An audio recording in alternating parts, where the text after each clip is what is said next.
پیٹھ پر شیر بنوانا ہے. آج کل کے نوجوان لڑکے جیسے بناتے ہیں بازوؤں پر, سینے پر, ہے نا, کیا کہتے ہیں اس کو, ٹیٹیو کہتے ہیں نا اس کو. اللہ کے رسول علیہ السلام نے فرمایا گوندنے والے اور گندوانے والے دونوں پر اللہ نے لعنت فرمائی, اللہ نے لعنت کی ہے. اور آج کل کا بڑا عجیب سا شوق ہے.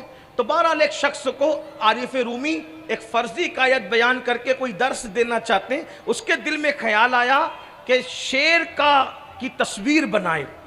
تو اس زمانے میں کیا تھا, جب کوئی چیز گوندی جاتی تھی جسم پر تو پن سے, سوئی سے چمڑی کو چبویا جاتا تھا اور چبو کر کے نقطے ڈاٹ ڈاٹ بنائے جاتے تھے. پھر اس کے اندر راکھ بھری جاتی تھی تو وہ ہمیشہ کے لیے وہ تصویر بن جاتی تھی. تو جیسے ہی شیر بنانے کے لیے آیا اس مصور کے پاس, شیر بنا دو, تو اس نے نکالی سوئی اور جیسے ہی چبویا تو بڑی تکلیف ہوئی. تو اس نے پوچھا کیا کر رہے ہو؟ کہا تم نے کہا نا شیر بنانے کے لیے, تو شیر بنا رہا ہوں. تو کہا کہاں سے بنا رہے ہو؟ تو کہا دم کی طرف سے. تو پوچھا کیا بغیر دم کا شیر نہیں ہوتا؟ بغیر دم کا تو شیر ہو سکتا ہے. ہاں بالکل ہو سکتا, دم چھوڑ دیجئے. ٹھیک ہے. پھر سوئی چبوئی, کیا کر رہے ہو؟ تو کہا تم نے شیر بنانے کے لیے کہا نا, شیر بنا. تو کہاں سے بنا رہے ہو؟ کہا پیر کی طرف سے. کہ بغیر پیر کا شیر نہیں ہو سکتا. ہاں ہو سکتا ہے, پیر بھی چھوڑ دو. اس کے بعد پھر سوئی چبوئی, اب کیا کر رہے ہو؟ آپ نے شیر بنانے کے لیے کہا نا, شیر بنا رہے ہیں. تو کہا کیا بنا رہے ہو؟ کہا پیٹ بنا رہے ہیں. بغیر پیٹ کا شیر نہیں ہو سکتا. ہو سکتا ہے, چھوڑ دو پیٹ بھی. اب اس کے بعد جب سوئی چبوئی, کہا اب کیا کر رہے ہو؟ آپ تو شیر بنوانے کے لیے آئے تو شیر بنا رہے ہیں, تو اب کیا کر رہے ہو؟ کہا چہرہ بنا رہے ہیں. کہا بغیر چہرے کا شیر نہیں ہوتا. تو جب نہ دم رہے گی, نہ پیر رہیں گے, نہ پیٹ رہے گا, نہ چہرہ رہے گا, تو پھر شیر کون سی بلا کا نام ہے؟ یہی تو ہے نا. تو آج مسلمانوں کا ذہن یہی بنا, جب بغیر نماز پڑھے بھی میں مسلمان رہ سکتا ہوں, جب بغیر داڑھی کے بغیر بھی مسلمان رہ سکتا ہوں, جب حج فرض ہونے کے بعد حج کیے بغیر بھی مسلمان رہ سکتا ہوں, زکوٰۃ فرض ہونے کے بعد زکوٰۃ دیے بغیر بھی مسلمان رہ سکتا ہوں, تو پھر اس کے بعد میں مسلمان ہوں لیکن کچھ کروں گا نہیں. تو یاد رکھنا اللہ کے رسول صلی اللہ علیہ وآلہ وسلم نے فرمایا جس پہ حج فرض ہو جائے, استطاعت اس میں ہے اور وہ حج نہیں کرتا, آقا فرماتے ہیں یا تو وہ یہودی ہو کے مرے یا تو وہ نصرانی ہو کے مرے. آپ کس دین کی بات کر رہے ہیں؟ اگر یہ خبت و دل و دماغ میں ہے کہ کچھ نہیں کریں گے پھر بھی دیندار رہیں گے, اللہ کے رسول فرماتے ہیں جس کی نماز نہیں اس کا دین نہیں. سیدنا فاروق اعظم عمر ابن خطاب رضی اللہ تعالیٰ عنہ کو جب زخمی کر دیا گیا اور لہو لہان تھے, پورے جسم سے خون رس رہا تھا, خون بہ رہا تھا, پھر بھی آپ نے تیمم کیا اور نماز پڑھنے کی کوشش کی. تو کسی نے کہا امیر المومنین پورا جسم خون سے زخمی ہے, خون رس رہا ہے, خون بہ رہا ہے, اور آپ ایسی حالت میں نماز ادا فرما رہے ہیں, زخموں سے نڈال ہیں. آپ نے فرمایا میں کیوں نہ نماز پڑھوں, کیونکہ انہی کانوں سے میں نے رسول اللہ کو فرماتے ہوئے سنا کہ جس کی نماز نہیں ہے اس کا دین نہیں ہے. یہ فاروق اعظم فرما رہے جن کو رسول اللہ نے جنت کی گارنٹی دی ہے, حضور نے جنت کی بشارت دی ہے. ہم تو یہ کہتے ہیں عمر ابن خطاب کا جنتی ہونا ایسے ہی یقینی ہے جیسے جنت کا ہونا یقینی ہے. کیوں؟ جس رسول نے جنت کی خبر دی اس رسول نے عمر ابن خطاب کے جنتی ہونے کی خبر دی. جس زبان سے جنت سنا اسی زبان سے فاروق اعظم کا جنتی ہونا سنا. تو جیسے جنت کا ہونا یقینی ویسے فاروق اعظم کا جنتی ہونا یقینی. اس کے باوجود بھی وہ نماز ادا فرما رہے ہیں. میرے عزیز بھائی, ہم نماز کو چھوڑ کر کہاں جا رہے ہیں؟ نماز کے لیے ٹائم نہیں. بس آخری بات عرض کر دوں, میں کیا آپ سے عرض کر رہا تھا کہ لوگوں کا خیال ہے کچھ بھی کرو جنت میں جائیں, کچھ بھی کرو بخش دیے جائیں گے. آئیے, اللہ رب العزت جہاں رحیم ہے, کریم ہے, وہیں غیرت والا بھی ہے. حضرت سیدنا مالک الدینار فرماتے ہیں, مالک ابن دینار کہتے ہیں کہ مجھے پتہ چلا کہ میرے پڑوسی کو سکرات لگی, میرا پڑوسی مرنے لگا, اس کو موت آ رہی ہے, وہ دنیا سے جا رہا ہے.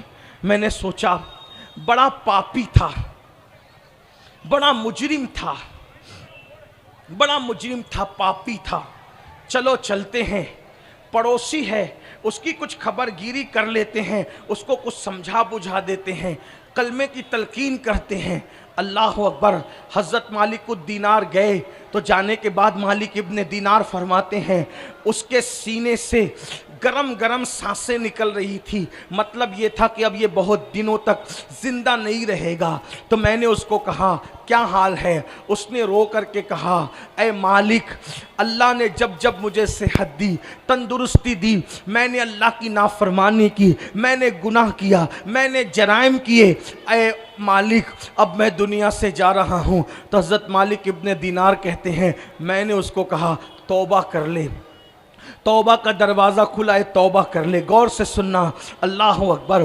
तौबा कर ले, तौबा का दरवाज़ा खुला है। हज़रत मालिक इब्ने दीनार कहते हैं उसने फ़ौरन कहा अस्तग़फ़िरुल्लाह अस्तग़फ़िरुल्लाह, अल्लाह मुझे माफ़ कर दे, मैं तेरी बारगाह में तौबा करता हूँ। उसके घर के कोने से आवाज़ आई बंदे अब बस भी कर, जब जब हमने तुझे मोहलत दी तूने धोखा दिया। आप गौर फरमाएं, यानी इसका मतलब ये है कि अगर अल्लाह चाहे तो किसी की तौबा को रद्द भी कर सकता, वो कबूल करता है, मायूस मत होना। लेकिन उसकी शान गैरत भी ये है। आप क्या समझते हो, कभी कभी जिस अमल को आदमी सोचते हैं कि इससे कुछ नहीं होगा, मैंने तो मरना ही ईमान पर है, वो भी कुफ्र पर चला जाता है। कभी कभी छोटा अमल जिसको समझ के करता है। हज़रत मालिक इब्ने दीनार खुद फरमाते हैं कि मेरा एक अजीज दोस्त था, बड़ा करीबी था और बड़ा आलिम, बड़ा मुहद्दिस, बड़ा फ़क़ीह था। वो जब मरने लगा तो मैं उसके करीब गया और मैंने उसको कहा अल्लाह के बंदे कलेमा पढ़। तो इतना बड़ा आलिम, उतना बड़ा मुहद्दिस, इतना बड़ा फ़क़ीह, उसने कहा ये मैं कलमा नहीं पढ़ता, ये सब सही नहीं है माज़ल। यानी उसने अलल ऐलान कलमे का इनकार कर दिया, उसने मरते मरते कलमे का इनकार कर दिया। हजरत मालिक दीनार कहते हैं मैं डरा, अल्लाह ये मरते मरते कुफ्र की तरफ चला गया, ये मरते मरते दीन का, इस्लाम का, कलमे का इनकार कर गया। हालांकि फ़ुक़हाए अहनाफ के नज़दीक मसला कुछ और है, मैं उसकी तरफ अभी नहीं जाता, लेकिन मैं उसी को फॉलो करता हूँ। हम हनफी हैं और हनफियत ही के फॉलोवर हैं। लेकिन हज़रत मालिक दीनार का अपना मसला कर, उनकी अपने नज़रियात आपके सामने बता रहा हूँ। वो कहते मैं रो पड़ा, मैं रोने लगा, या अल्लाह वो काफिर हो गया मरते मरते। और कुछ देर के बाद खबर आई कि वो तो मर गया, यानी कुफ्र पे मरा। फरमाते मैं रात और दिन रोता रहा, परेशान रहा, या अल्लाह इतना बड़ा नमाजी आदमी, इतना परहेजगार आदमी, इतना पारसा आदमी, इतना मुत्तकी आदमी कुफ्र पे कैसे मरा? तो मैं अल्लाह से दुआ करता था अल्लाह तू मुझे उसको ख्वाब में दिखा, मुझे ख्वाब में दिखा, मैं पूछूं तो सही वो कुफ्र पे क्यों मरा, वो कुफ्र पे क्यों मरा, वो कुफ्र पे क्यों मरा। मालिक दीनार कहते हैं बहुत दुआएं की, बहुत दुआएं की, रातों दिन दुआएं की, पांचों वक्त में दुआएं की।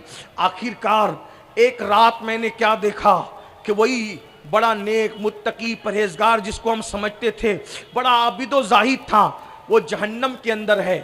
तारकोल का लिबास उसके बदन पर है, उसके पैरों में जहन्नम की आग की जूतियां हैं, उसके पूरे बदन पर जहन्नमी लिबास है। मैंने उसको देखा तो रो पड़ा, वो भी रो रहा था।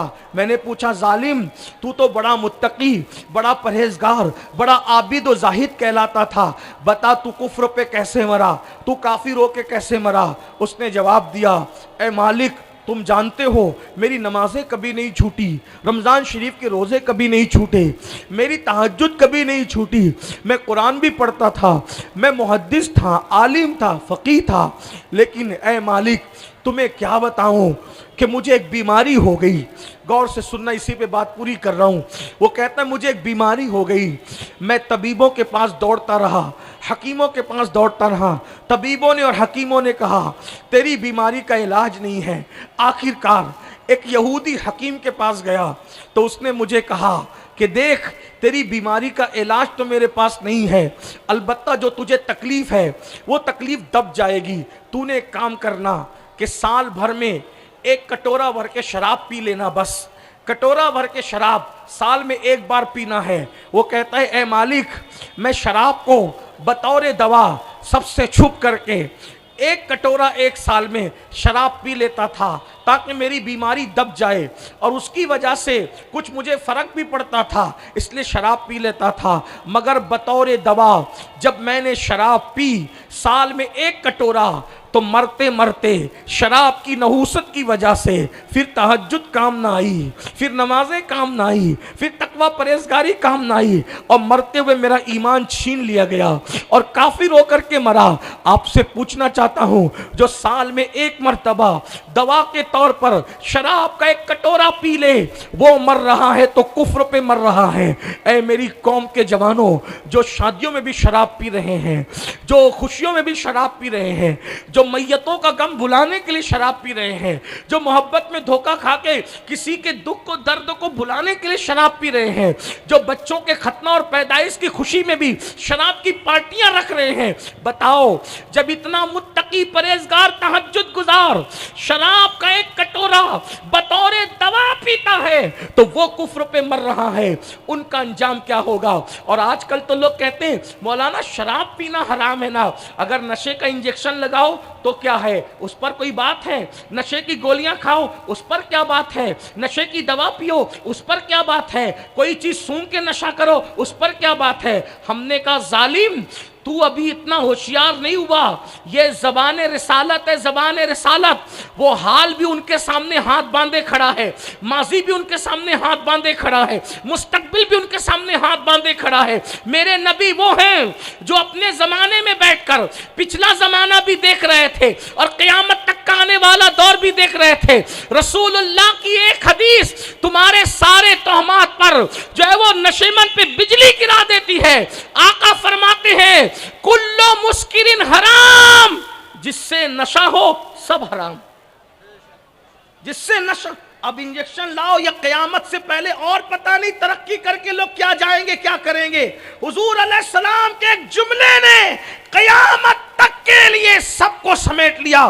कुल्लु मुस्किरिन हराम, हर नशावर चीज हराम है, और जिसको अल्लाह के रसूल ने हराम कह दिया उसको कोई हलाल नहीं कर सकता। मौत के वक्त जबान पे कलेमा नहीं आएगा, और अल्लाह के रसूल अलैहिस्सलाम फरमाते जिसने नशा किया और तौबा से पहले मर गया, जब वो क़यामत के दिन उठेगा या तो उसकी शक्ल सूअर की तरह होगी या तो उसकी शक्ल बंदर की तरह होगी। इसलिए मुसलमानों, आखिरत पे यकीन है तो आखिरत की तैयारी करो, नेक अमल करो। हाँ, अल्लाह की शान ये है, अगर वो नाराज़ रहता है तो फिर तहज्जुद पढ़ने वालों को भी कुफ्र पे मारता है, और अगर वो करम फरमा दे तो कुत्ते को पानी पिलाने पे भी जन्नत मिल जाती है, रास्ते से तकलीफ देने वाली चीज़ हटाने पे भी जन्नत मिल जाती है, किसी को देख के मुस्कुराने से भी जन्नत मिल जाती है, हसन बसरी के हाथ चूमने पर भी जन्नत मिल जाती है, बायजीद बुस्तामी को देखने पे भी जन्नत मिल जाती है, किसी आलिम के नाम पे नाम रखने की बुनियाद पे भी जन्नत मिल जाती है, अगर वो करम फरमा दे तो किसी चिड़िया को दाना खिलाने पे भी जन्नत मिल जाती है। तो फिर हमें क्या करना चाहिए? किसी छोटे गुनाह को छोटा समझकर करना नहीं चाहिए, इसलिए कि बड़े बड़े पहाड़ों से ठोकर नहीं लगती, छोटे पत्थरों ही से ठोकर लगा करती है, और किसी नेकी को छोटी समझकर छोड़ नहीं देना चाहिए, इसलिए कि कतरे कतरे से दरिया बन जाता है। इसलिए छोटी से छोटी नेकी भी करो और छोटे से छोटे गुनाह से भी बचो। अल्लाह पाक की बारगाह में दुआ है, अल्लाह सबसे पहले मुझे और आप सबको जराइम से बचाए, गुनाहों से बचाए। अल्लाह हम सबकी ज़िंदगियों में इनकलाब पैदा फरमाए, और गुफ्तगू के दरमियान अगर कोई गलती हो गई हो, अल्लाह पाक अपने हबीब सल्लल्लाहु अलैहि वसल्लम के सदक़ो तुफ़ैल माफ़ फरमाए। मेरी आपकी कब्र हश्र नश्र को अल्लाह बेहतर बना दे। वमा अलैना इल्लल बलाग। अस्सलामु अलैकुम व रहमतुल्लाहि व बरकातुहू।